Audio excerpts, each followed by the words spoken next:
Paz do Senhor, queridos e amados irmãos. Aqui quem vos fala é o irmão Miel Luiz, com você na nossa Rádio Gospel MFH. Eu sei que você estava do outro lado aguardando esse momento todo especial para estarmos juntos fazendo menção dessa palavra abençoada, dessa lição maravilhosíssima. E eu sou grato a Deus.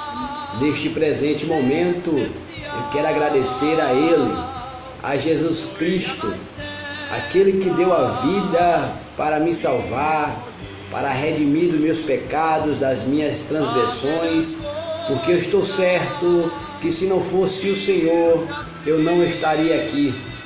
A força que tenho não vem de mim, vem do Senhor Jesus. E eu tenho certeza que você do outro lado também está desta mesma maneira, sabendo que é o Senhor Jesus que nos deu a graça da salvação em nossas vidas.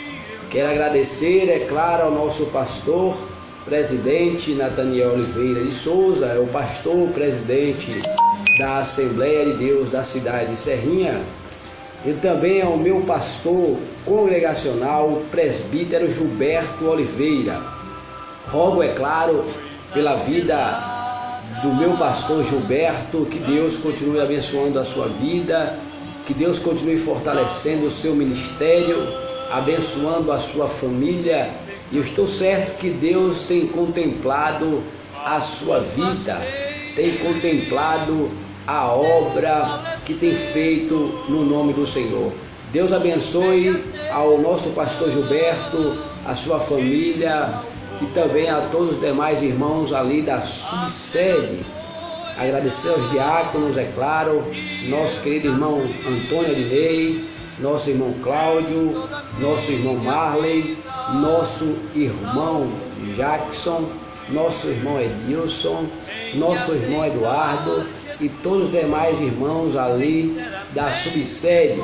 E aos professores, é claro, nosso querido diácono irmão Marley, nosso querido diácono Edilson, diácono Jackson, são os professores, e ao nosso próprio pastor, que também é professor ali da classe dos senhores, ao nosso querido irmão Eduardo também, que já foi professor ali. Deus abençoe a vossa vida em nome do Senhor Jesus. Vamos a essa lição maravilhosa. Essa lição aqui, amados, que estou em mão, retrata algo importante para nossas vidas. Essa lição fala a obra da salvação. Jesus Cristo é o caminho, a verdade e a vida. Esse versículo, amado, costumo dizer, João capítulo 14, versículo 6, e disse Jesus: eu sou o caminho, a verdade e a vida. Ninguém vem ao Pai senão por mim. Ele poderia dizer: ninguém vai ao Pai, mas ele fala: ninguém vem ao Pai, denotando aí que ele é o próprio caminho ao que se refere ao seu destino. Ele é o caminho que leva a ele próprio, a divindade do nosso Deus. Essa lição, amados e queridos irmãos, todo esse quarto trimestre está sendo comentada, é claro, por um pastor, homem de Deus, instrumentalizado, e pela primeira vez trazendo um comentário bíblico é o nosso querido irmão pastor Cleiton Ivan Pormieri. Ele é o novo comentarista da revista Lição Bíblica de Adultos. Nosso querido pastor, ele comentado por ele, comenta essa lição. Ele é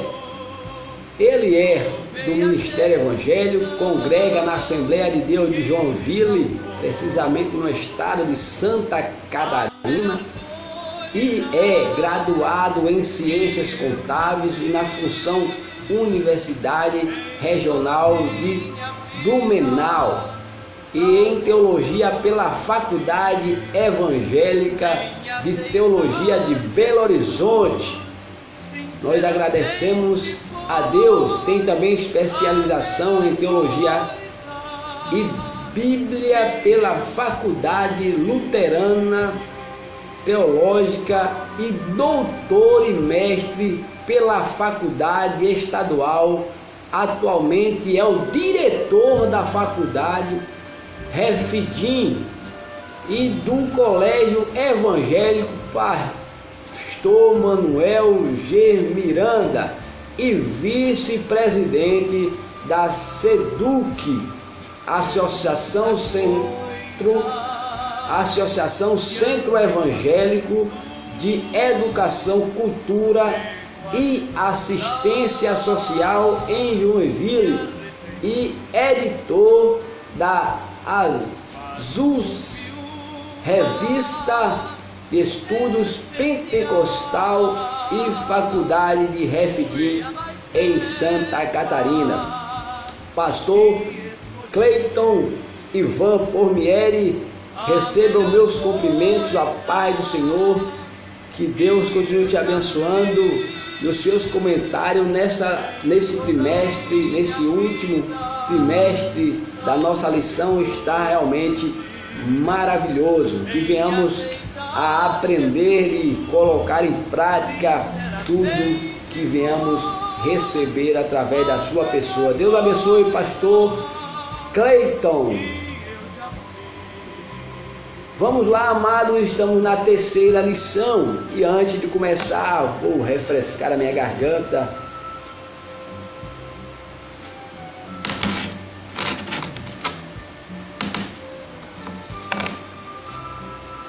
Bem, nessa terceira lição, que será precedida precisamente no dia 15 de outubro, amanhã, domingo, a partir das 9 horas, ali na subsede, as demais igrejas evangélicas da Assembleia de Deus, com o tema A Salvação e o Advento do Salvador.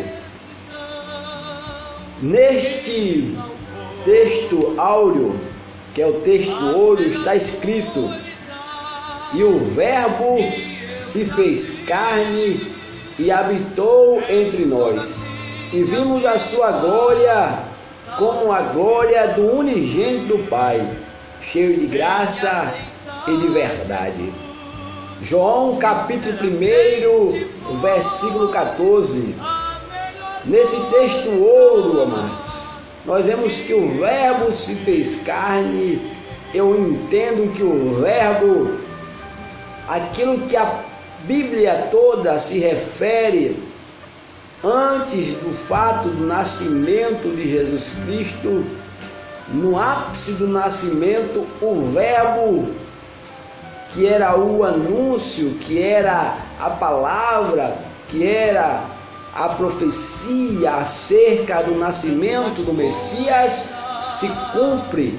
E por esse motivo a Bíblia nos ensina que o Verbo, a palavra, Logos, se tornou carne e habitou entre nós, e vimos sua glória como a glória do unigênito Filho do Pai. Unigênito do Pai, cheio pela graça e de verdade. Ele é a própria verdade, e através da graça, desse favor imerecido, recebemos essa salvação através de Jesus Cristo, nosso Senhor e Salvador. A verdade prática diz o seguinte, amados: o nascimento de Jesus Cristo se deu dentro do plano divino para salvar a humanidade. Jesus Cristo, ao nascer, não veio com um propósito apenas de ser um instrumento de salvação para o povo de Israel na sua época. Não somente para o Oriente, não somente para uma nação específica, mas veio com um plano divino para salvar a humanidade inteira. Ele próprio aponta-se para si próprio, porque Ele é o caminho e ninguém vai ao Pai senão por Ele. Ele não fala vai ao Pai, Ele vem ao Pai. Vem ao Pai. Ninguém vai até Jesus se não for por Jesus Cristo. A leitura diária é aquela leitura que fazemos de segunda a sábado para uma preparação maior da nossa lição, para que no domingo estejamos aptos para aprender com os professores que ali estão. E desde já eu quero agradecer a esses professores, ao nosso pastor Gilberto, que é professor ali dos senhores, e também ao nosso professor Diácono Marley, um professor excelente. Sou grato a Deus pela vida do Diácono Marley, porque sabe as palavras ao ensinar. E com isso estamos aprendendo. Quero também agradecer aqui a participação de alguns amados irmãos que fazem parte dessa transmissão. Agradecer aqui a Marcos Pinho, também a Daniel Silva e a minha cunhada Mara Alves. Que Deus abençoe a vida de cada um de vocês. Tudo o que fazemos é para a honra e glória do Senhor Jesus. A leitura de segunda-feira está contida no livro de João, no capítulo 1, versículo 9 a 12. Jesus Cristo é a luz de todos os que crê. Leitura de terça-feira, Mateus capítulo 1, versículo de 1 a 17. O nascimento de Jesus e a linhagem de Davi. Quarta-feira, Romanos capítulo 5, versículo 14 ao versículo 17. Jesus Cristo, mediante a sua morte, tira o pecado do mundo. Justificação do pecado foi um ato da graça de Deus. Leitura de quinta, Romanos 3, 23 e 24. Ato da graça de Deus. Não é algo pela nossa capacidade. É um favor imerecido que recebemos do Altíssimo. Leitura de sexta-feira. A salvação pela graça mediante a fé somente. Éfeso capítulo 2, versículo 8. A salvação é mediante a sua fé. Leitura de sábado. João 3,16. O amor de Deus pela humanidade é a razão de sua ação salvadora. Deus é amor. Deus é o próprio amor, restabelecendo em nós a comunhão ora perdida. Sem esse amor, nada do que se fez se faria por nós. Por isso que Ele é o amor. Ele não exerce amor, Ele não aprendeu a amar, Ele é o próprio amor. Quero agradecer a participação do nosso querido irmão Nelmo Brito. Receba os cumprimentos e a paz do Senhor. Deus abençoe também a sua vida. Leitura de João, capítulo 1, versículos de 1 a 14. A leitura bíblica em classe é aquela leitura que fazemos juntamente com o professor na classe, na sala de aula. Diz assim: no princípio era o Verbo, e o Verbo estava com Deus, e o Verbo era Deus. Ele estava no princípio com Deus. Todas as coisas foram feitas por Ele, e sem Ele, nada do que foi feito se fez. Nele estava a vida, e a vida era a luz dos homens. E a luz resplandece nas trevas, e as trevas não a compreenderam. Houve homem enviado de Deus, cujo nome era João. Este veio para testemunho, para que testificasse da luz, para que todos crescem por ele. Não era ele a luz, mas veio para que testificasse da luz. Ali estava a luz verdadeira, que alumia a todo homem que vem ao mundo. Estava no mundo, e o mundo foi feito por ele, e o mundo não conheceu. Veio para o que era seu, e os seus não receberam. Mas a todos quanto receberam, deu-lhe o poder de serem chamados, de serem feitos filhos de Deus, aos que creem em seu nome, os quais não nasceram do sangue, nem da vontade da carne, nem na vontade do varão, mas de Deus. E o Verbo se fez carne e habitou entre nós, e vimos sua glória, como a glória do unigênito do Pai, cheio de graça e de verdade. Louvado é o nome do Senhor. Como todas as demais lições, temos objetivos específicos para ser tratados e objetivo geral. O objetivo geral é mostrar que o nascimento de Jesus se deu dentro do plano divino para salvar a humanidade. Todo o contexto dessa palavra ou desse ensinamento é saber que o plano divino era para salvar a humanidade inteira.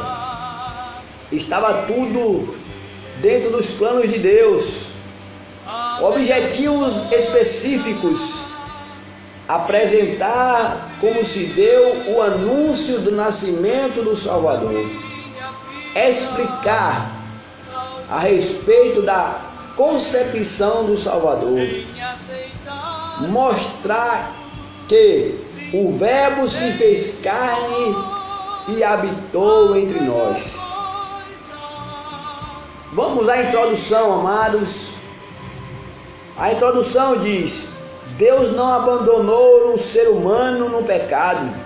Por isso, o nascimento de Jesus marca o início de uma nova era para a humanidade, que pela promessa de perdão e de salvação, por intermédio da sua encarnação, posterior crucificação, morte, foi efetuada por ele na cruz a fim de nos redimir.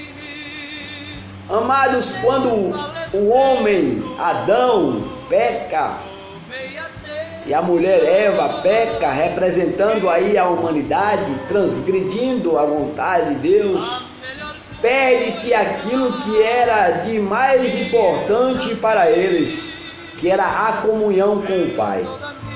Mas vejam o que a introdução diz: que Deus não entregou o homem ao pecado e abandonou no seu pecado, como se dissesse: olha, homem, mulher, humanidade, não tem mais jeito para você, não tem mais solução.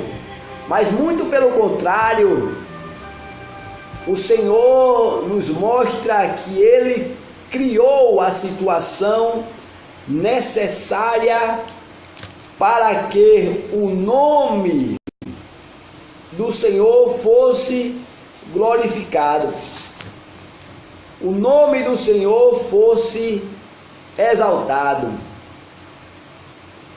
Isso é importante ressaltar, essa verdade, que Deus criou um meio para trazer ao homem de volta uma comunhão. E nisso encarnou o seu filho, fez com que ele passasse pela cruz do Calvário, pela morte e, é claro, pela ressurreição, para que todos nós tivéssemos a remissão dos nossos pecados. Um instante para refrescar.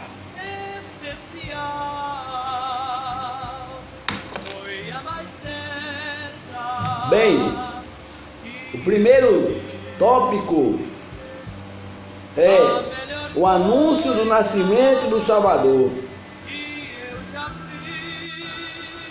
Antes desse primeiro tópico, temos o ponto central.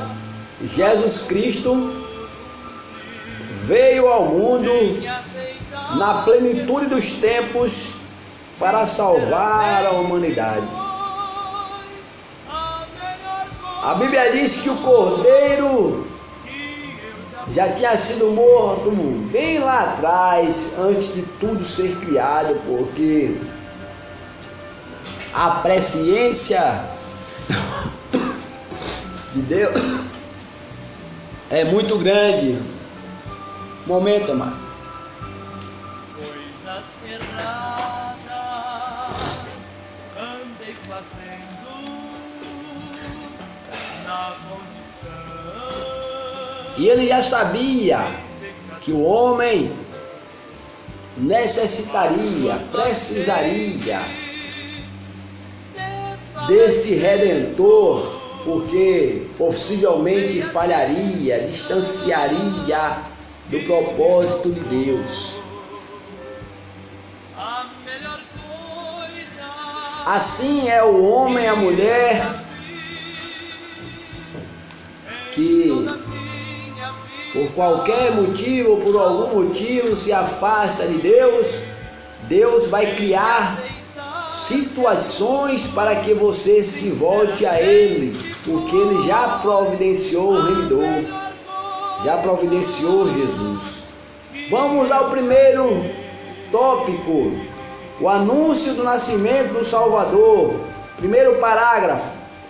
No Antigo Testamento, lá em Lucas capítulo 24,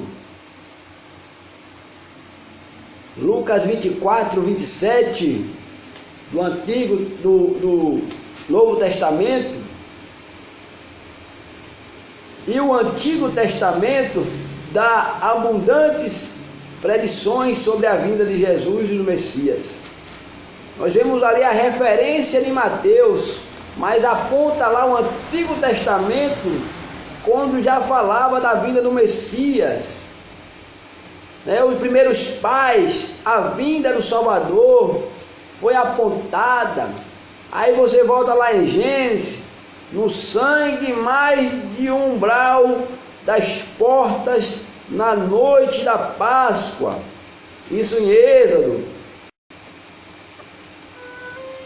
No Êxodo, o povo judeu e do Egito, você volta lá saindo o povo, retirando o povo ali. Nos Salmos 26, os Salmos messiânicos, Salmos 2, versículos 7, 16, 10. Na volta do exílio babilônico e nos profetas, especialmente o livro de Isaías. Aqui o livro de Isaías é denominado livro messiânico, porque é o livro do Antigo Testamento que mencionava acerca da vinda do Messias. O segundo parágrafo, o anunciado pelos anjos. Anunciado pelos anjos, diz a palavra que o anjo Gabriel aparece a Maria e lhe deu uma instrução como ele conceberia, como ela conceberia, como ela geraria, ou como seria gerado em seu ventre, lá em Lucas capítulo 1, versículo 30 a 38. quando os anjos anunciam o nascimento do Salvador, os pastores, estes foram tomados de grande alegria, glória no Senhor, porque se alegraram com aquele anúncio tão alentadoras, e o coral de anjos cantando foram imediatamente à procura do Salvador. Eles não perderam tempo, foram em busca do Senhor para o adorar. Diz assim aqui, no terceiro parágrafo: desfrutado pela humanidade, desfrutado pela humanidade. E eu já fiz em toda a minha vida. Bem, a vista dos pastores e dos sábios simboliza toda a raça humana à procura de Deus. Essa vista não se deu num belo palácio ornado de ouro, mas numa simples manjedoura cheia de animais e palha, um lugar inóspito para o grande Rei Salvador. Mas foi ali que Deus mostrou-se em toda a sua singeleza e simplicidade, quando foi ao encontro do homem pecador, uma vez perdido e entregue ao opróbrio do pecado. O homem estava distanciado, destituído da glória de Deus, mas Deus providenciou o Salvador para redimir, para os salvar, e louvamos a Ele pela graça e infinita misericórdia. Síntese do tópico primeiro: o anúncio do nascimento do Salvador se deu no Antigo e no Novo Testamento. Nós podemos ver essa verdade do nascimento no Antigo Testamento e também no Novo Testamento, como já falamos, já expressamos lá em Mateus, no capítulo 24, versículo 27, lá em Gênesis, Êxodo, e o próprio Isaías falando acerca da vinda do Messias. O tópico 2, concepção do Salvador. O primeiro parágrafo diz: um plano concebido desde a fundação do mundo. Jesus Cristo é o Cordeiro de Deus, quem foi morto desde a fundação do mundo. Apocalipse capítulo 13, versículo 8: pois antes que o homem pecar, antes disso, o Pai, em sua presciência, como eu disse antes, na sua presciência, o seu poder de saber o presente, passado e futuro, já havia provido um Salvador, já havia provido um libertador, já havia provido um mediador entre os homens e Deus, Jesus Cristo. Isso significa que quando o ser humano pecou, Deus não foi pego desapercebido, e muitas pessoas até pensam dessa maneira, dizendo: mas se Deus sabia que Adão ia pecar, porque ele permitiu que Adão não tivesse feito outro homem?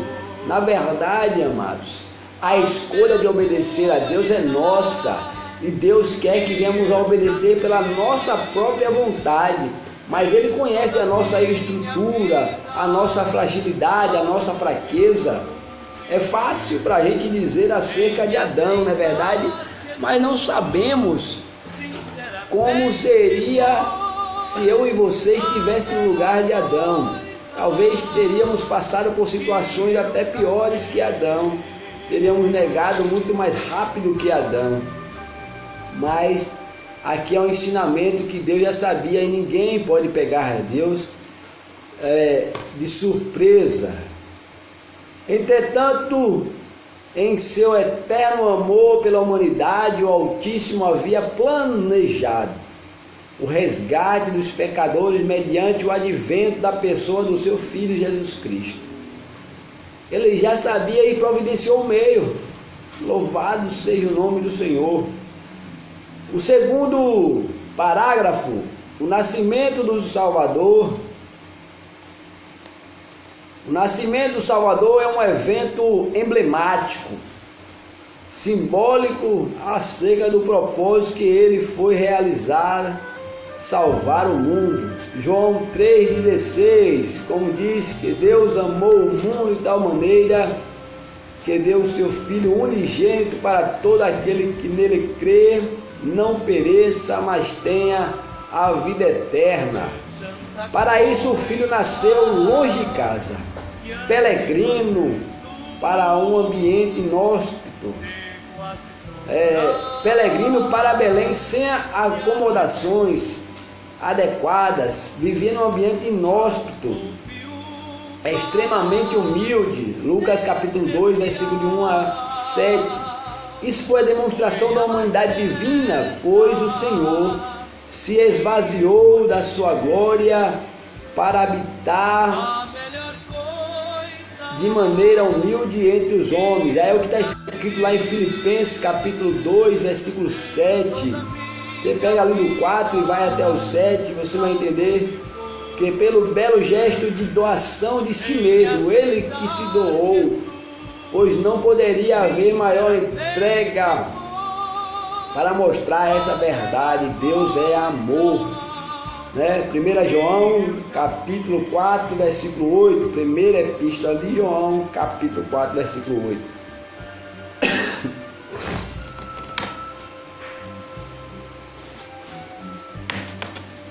Terceiro parágrafo, um roteiro divino de vida, um roteiro divino de vida. Desde a fundação do mundo, Jesus Cristo foi o Salvador. E a partir do seu nascimento, essa realidade foi confirmada. Lucas 2:10 e 11. Ele foi concebido por uma virgem, não teve ação humana na concepção de Jesus.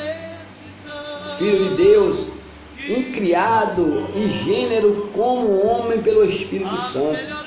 Jesus Cristo nasce no contexto de pobreza e que mostra humilhação e serviço aos desfortunados.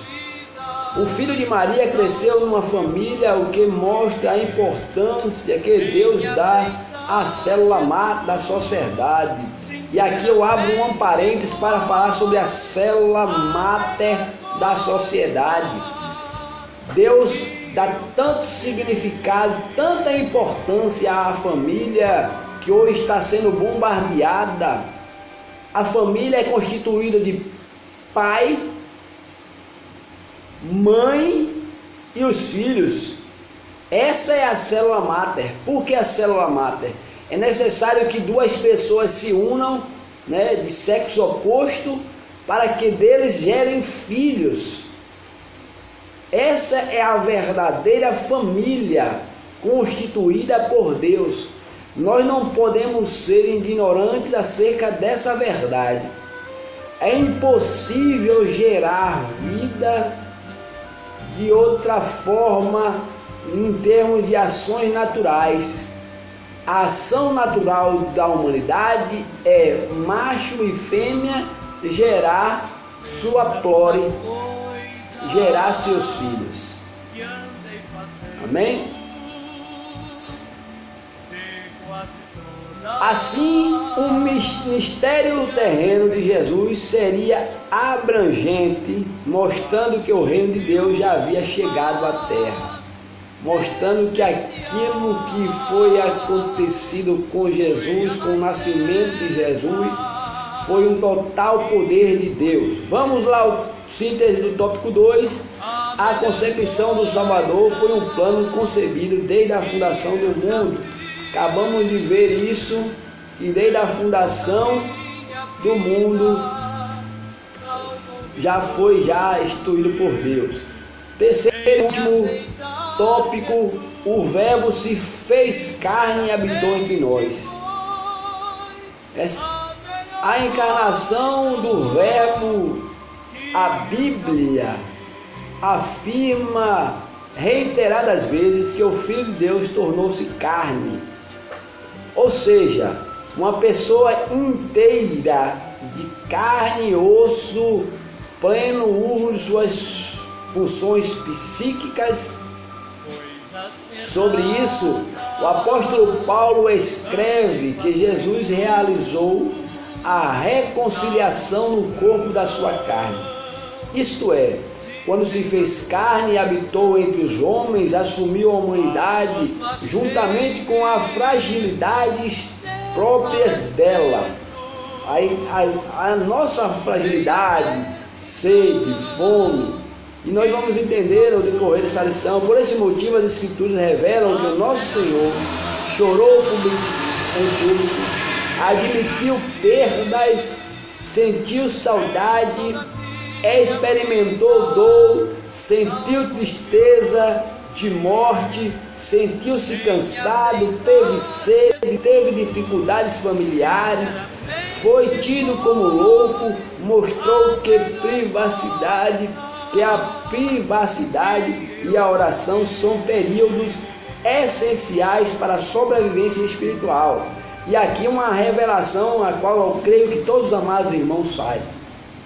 Independente de como você esteja enfrentando a vida, não perca a sua intimidade com Deus. Ore ao Senhor, leia a palavra de Deus, medite na palavra de Deus. Aproveite o momento para agradecer a vida aqui, nossa querida irmã Adriana Oliveira e a seu esposo.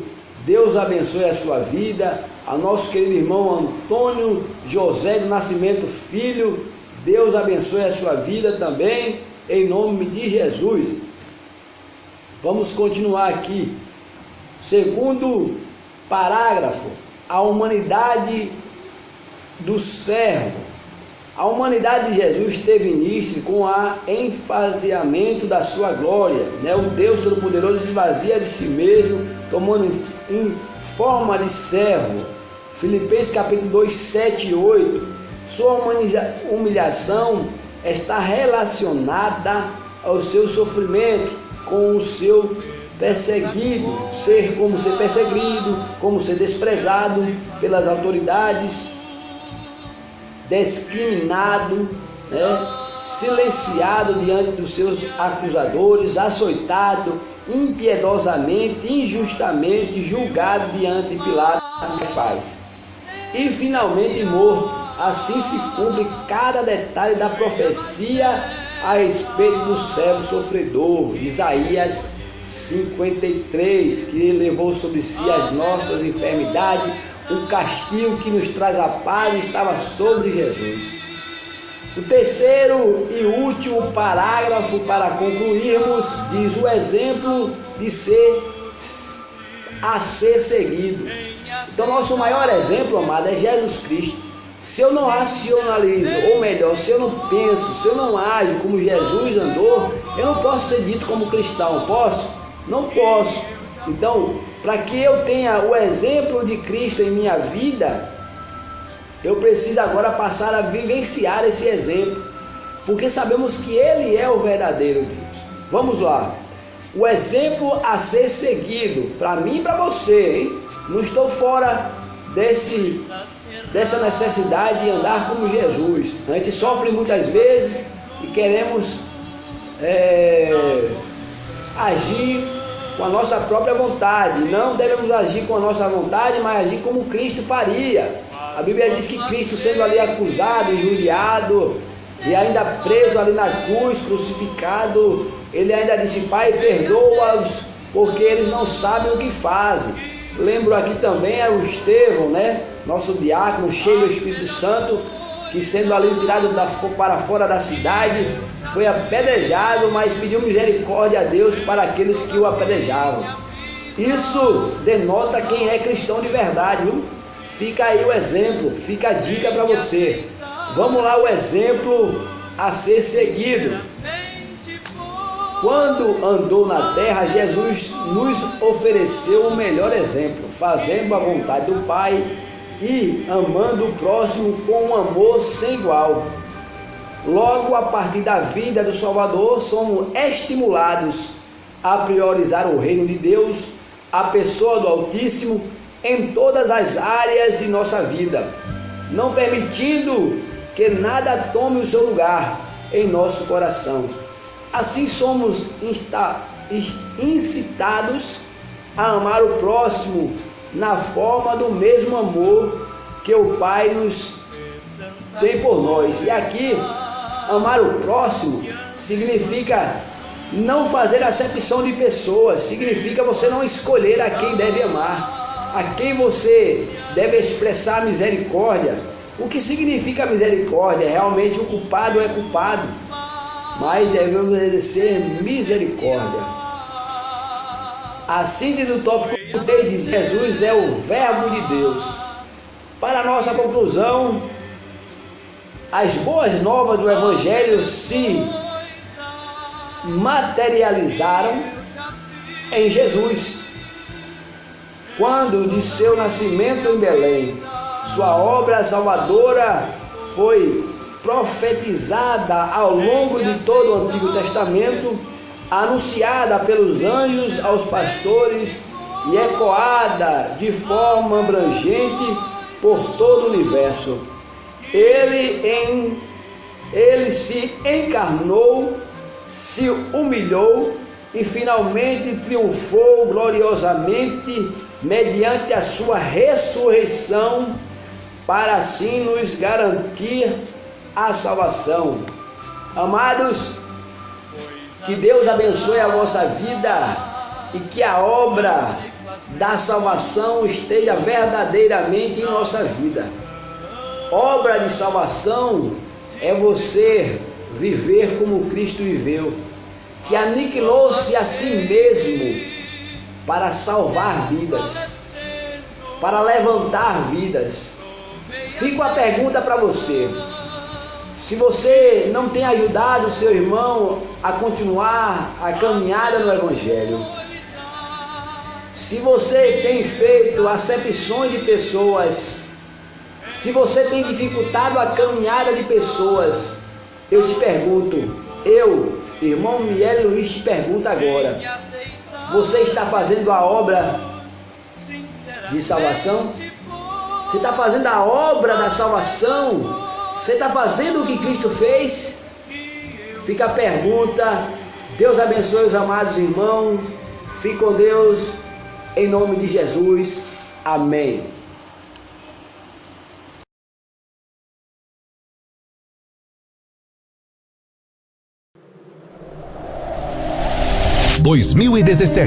Ano da Palavra.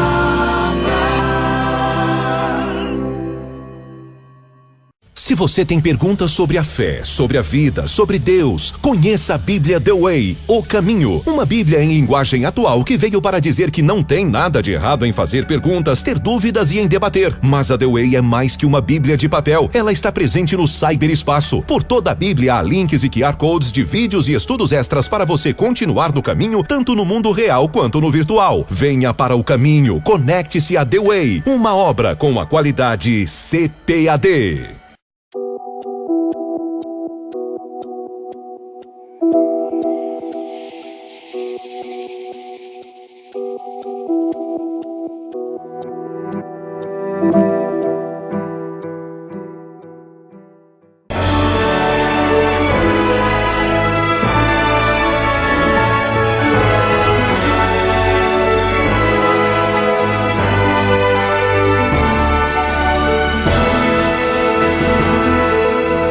Subsídios.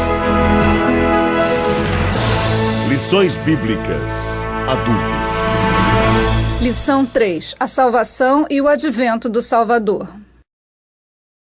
A paz do Senhor. Estamos indo para a terceira lição da Escola Bíblica de Adultos do quarto trimestre de 2017, cujo tema geral é a obra da salvação, e tratando especificamente hoje a salvação e o nascimento do Salvador.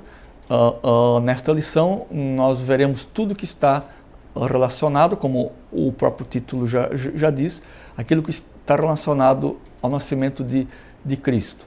Nós vamos começar lá pelos profetas do Antigo Testamento, e seria bom se você, caro professor, pudesse estar pontuando para os alunos as várias profecias que foram dadas lá no Antigo Testamento. Por exemplo, só nos Salmos nós temos 26 passagens bíblicas que mostram a maneira ou mostram formas pelas quais Cristo haveria de vir ao mundo, e não só vir ao mundo, mas também como seria a sua obra redentora. Isso você pode encontrar lá no livro-texto que acompanha a lição bíblica da escola dominical, a obra da salvação.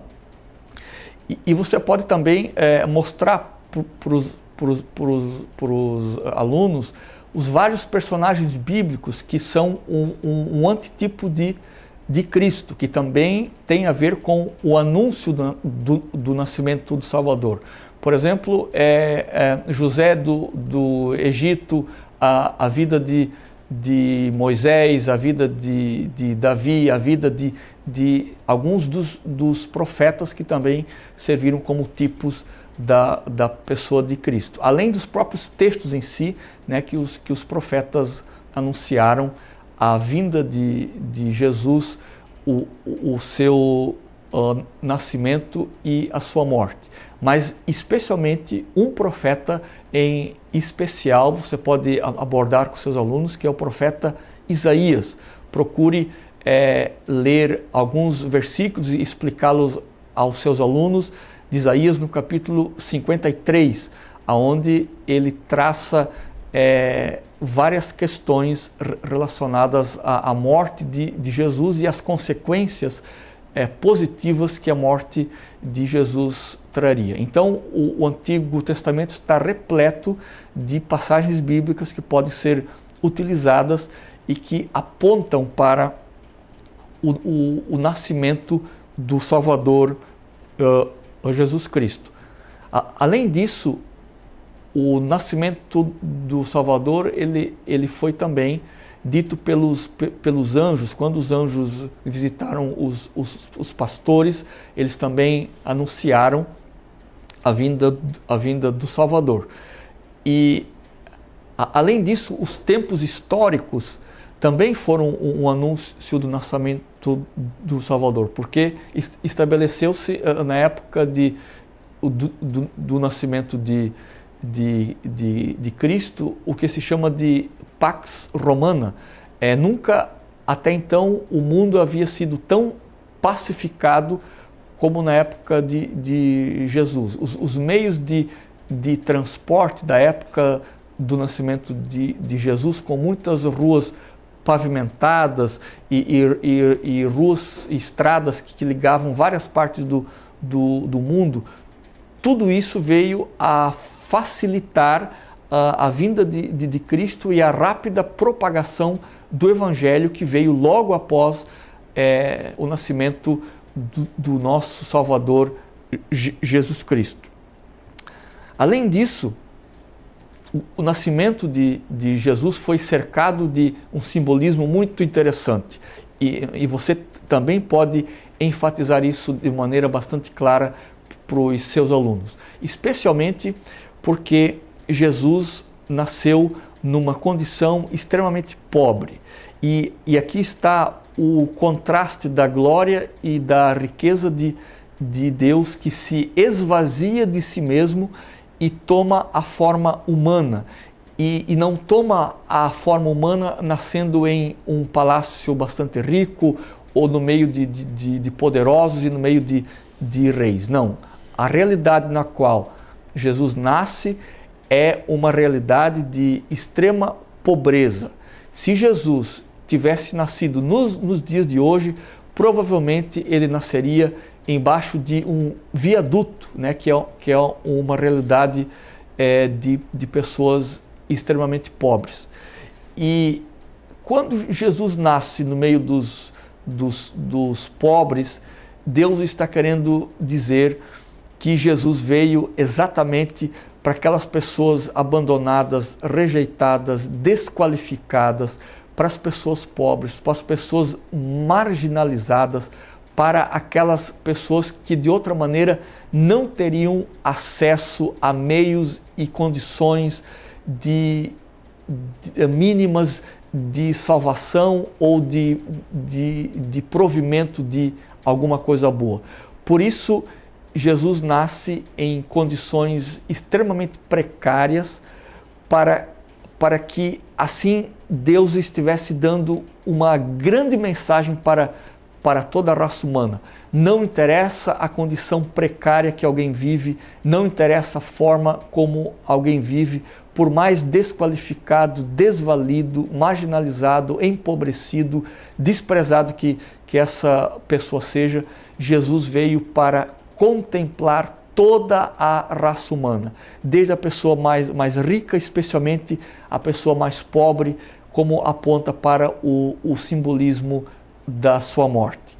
E diante disso, nós temos que reconhecer que o nascimento de Jesus foi um gesto amoroso da parte de Deus, porque ele abre mão do seu filho, Jesus se esvazia completamente da sua glória para assumir essa forma mais simples, mais pobre do ser humano, para mostrar que de fato Deus estava se manifestando, estava habitando no meio dos seres humanos. E isso traz um outro conceito muito importante que também deve ser destacado nessa lição bíblica de escola dominical, que é o conceito do Emanuel, que é o Deus conosco, ou seja, o Deus que resolveu tabernacular entre os homens, o Deus que decidiu morar com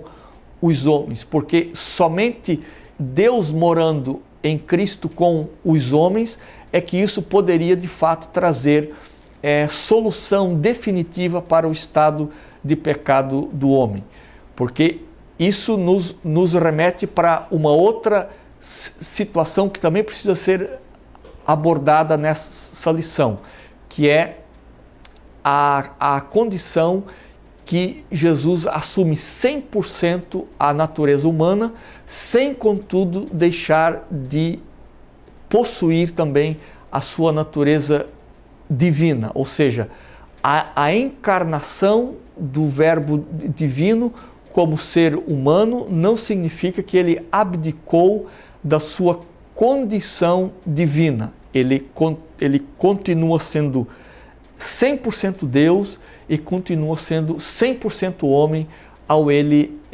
encarnar como ser humano. Ou seja, Jesus Cristo, ele continua sendo o mesmo Deus. O sacrifício de Cristo, ele só poderia ser completo se ele fosse perfeito. E para ser perfeito, ele teria que ser Deus. O sacrifício de Cristo só seria completo se ele fosse humano. E para ser humano, ele teria de deixar a sua condição de Deus e encarnar como ser humano.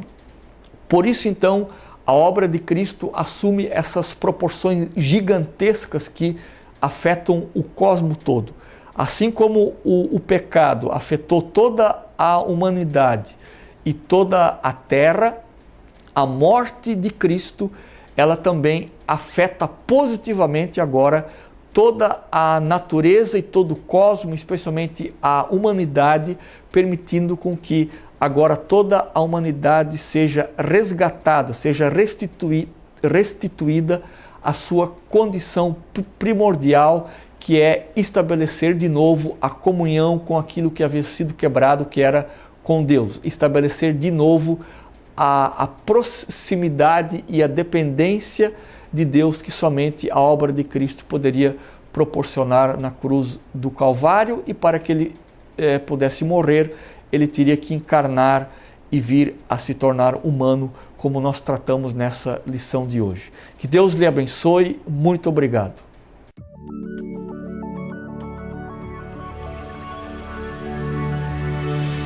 CPAD, a editora da Escola Dominical.